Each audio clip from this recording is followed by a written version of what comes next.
On Guard is a great little indie game based around advanced swordplay and foiling a tyrannical villain's plans again and again. I had a blast going through the game a couple of times. If you want to see some gameplay, check out the link in the description. But first, hang out a minute and let me tell you all about what this game has to offer. I know I got you! People say I'm a troublemaker, but it runs in the family. Follow Adalia de Volador, a swashbuckling fencer dead set on keeping the nefarious Count Duke in check. Her home is always at risk between the Count Duke's outrageous laws or extreme abuse of power. Adalia isn't alone in her fight, though. With the help of a few friends and her excellent sword skills, the Count Duke and his lackeys do not stand a chance.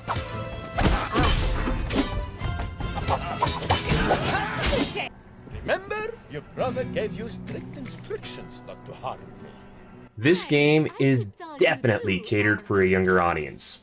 With the humor and bright colors, I thought this game was great, and the kids for sure would love to watch it. The language is clean, there is no bloodshed whatsoever, and nobody dies in combat. The guards you defeat still talk while lying down. It's great.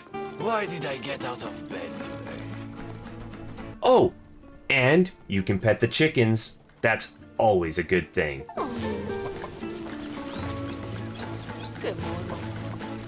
Underestimate me, I beg you.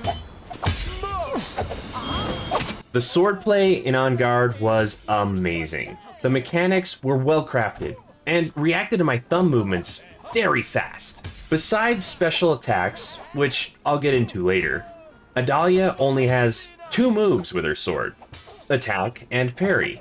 It does take a little finesse with the sword. In the beginning, button mashing worked for me, but after a while it became obvious I should be a little more precise with my actions. Nothing feels better than a flawless fight with the perfect parry and attack combos. Can't you even parry?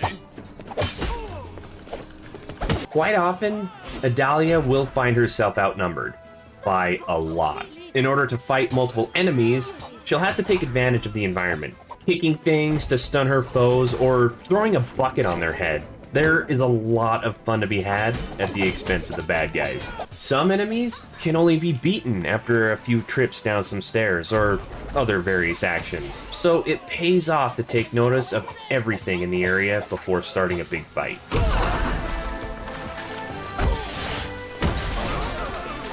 With successful and flourishing attacks, Adalia will fill up her Panache meter.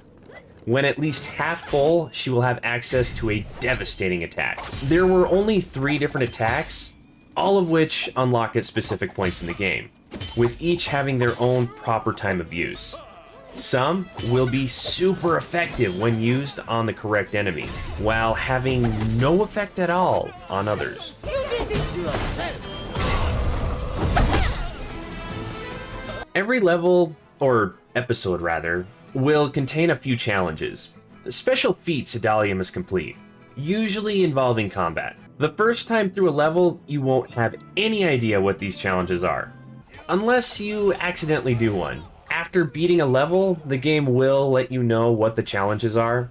It's even nice enough to give you a little notification in the top right when you are in the area it needs to be done in. I laugh in the face of danger. Along with challenges, there will be secret areas to sniff out as well.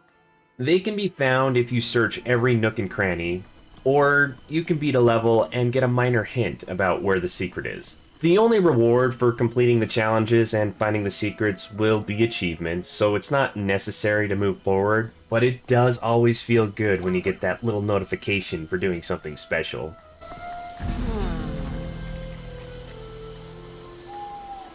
Shortly into the game, you'll unlock the arena, a non-stop fighting area to really test your mettle, starting out on easy with the tougher difficulties unlocking as you progress. The arena will have you fighting a couple waves of enemies in familiar areas pulled right out of the story, with a boss in the last round. The only difference from the main game being round modifiers. Every round will have a positive modifier you can select and a negative modifier in play, forcing you to adjust how you may approach the fights.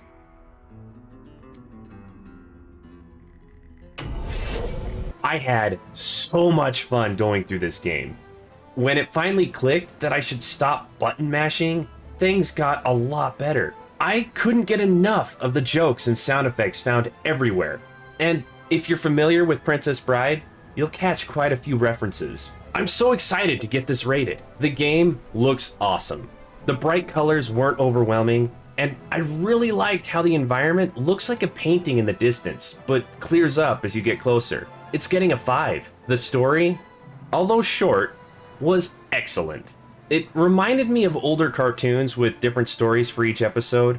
Always a bad guy starting problems, always a hero to save the day, and everything just feels good afterward.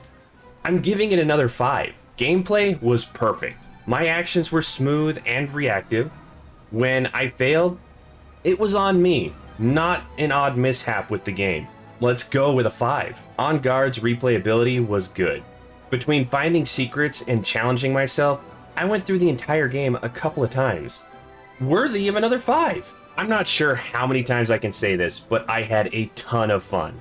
Not once did I get bored and want to quit. I'm going with another 5. Giving On Guard nothing but 5s across the board. Obviously, that means we have another game to toss right up there on the special reserve. On Guard was a smaller game, but it has a lot to offer.